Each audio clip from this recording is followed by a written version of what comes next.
शांति। आज बाबा के 24 तारीख के महावाक्य हैं। बाबा ने कहा, मीठे बच्चे, तुम एक बाप के डायरेक्शन पर चलते चलो तो तुम्हारा रिस्पॉन्सिबल बाबा कहते हैं बाप है, बाप का डायरेक्शन है। चलते फिरते मुझे याद करो। प्रश्न है, जो अच्छे गुणवान बच्चे हैं उनकी मुख्य निशानी क्या होगी? जिनमें क्वालिटी है, जो गुणवान बच्चे हैं उनकी मुख्य निशानी क्या होगी? बाबा ने कहा, उत्तर है, वह कांटों को फूल बनाने की अच्छी सेवा करेंगे, किसी को भी कांटा नहीं लगाएंगे, कभी भी आपस में लड़ेंगे नहीं, किसी को भी दुख नहीं देंगे। दुख देना भी कांटा लगाना है, तो इसलिए बाबा कहते किसी को भी हमें कांटा नहीं लगाना है, किसी को भी हमें दुख नहीं देना है। गीत है, यह वक्त जा रहा है। आज धारणा के लिए मुख्य सार, फर्स्ट पॉइंट, एक बाप की याद में मोस्ट लवली बनना है। याद से क्या बनना है? मोस्ट लवली बनना है। चलते फिरते कर्म करते याद में रहने की प्रैक्टिस करनी है। बाप की याद और खुशी में कैसे रहना है? प्रफुल्लित रहना है।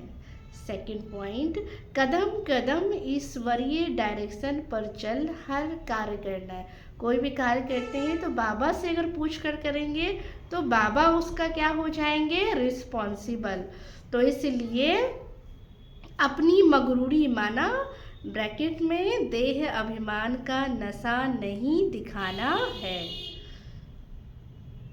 कोई भी उल्टा सुल्टा काम नहीं करना है, मूंझना नहीं है। आज का वरदान, साधारण कर्म करते भी ऊंची स्थिति में स्थित रहने वाले सदा डबल लाइट भव। जैसे बाप साधारण तन लेते, ऐसे आप बोलते हो वैसे ही बोलते हैं, जैसे आप बोलते हो वैसे ही बोलते हैं, वैसे ही चलते हैं। तो कर्म भल साधारण है लेकिन स्थिति ऊंची रहती है। तो बाबा की स्थिति भी कैसी रही? ऊंची रही। भले ऑर्डिनरी दिखते थे लेकिन वो ऑर्डिनरी नहीं थे, हमारे और आपके जैसे ही थे, लेकिन बाबा ने कहा स्थिति उनकी कैसी थी? ऊंची थी। तो ऐसे आप बच्चों की भी स्थिति सदा ऊंची हो कि डबल लाइट होकर रहना है। कोई भी चीज़ का बाबा कहते बोझ नहीं लेना है। निमित्त भाव आएगा, बाबा करा रहा है तो बाबा कहते हैं हम कैसे रहेंगे? हल्के। तो डबल लाइट बन ऊंची स्थिति में स्थित हो, कोई भी साधारण कर्म करो। सदैव स्मृति रहे कि अवतरित होकर, अवतार बन करके श्रेष्ठ कर्म करने के लिए हम आए हैं। हर दिन ये क्या स्मृति रहे कि अवतरित होकर, अवतार बनकर इस धरा पर हम कर्म करने के लिए आए हैं। तो साधारण कर्म अलौकिक कर्म में क्या होगा? बदल जाएगा। स्लोगन है, आत्मिक दृष्टि वृत्ति का अभ्यास करने वाले पवित्रता को सहज धारण कर सकते हैं।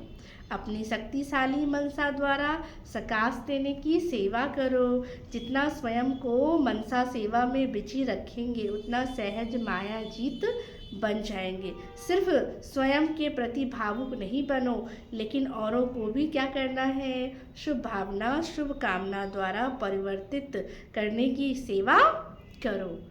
तो भावना और ज्ञान, स्नेह और योग दोनों का क्या होना चाहिए? बैलेंस हो।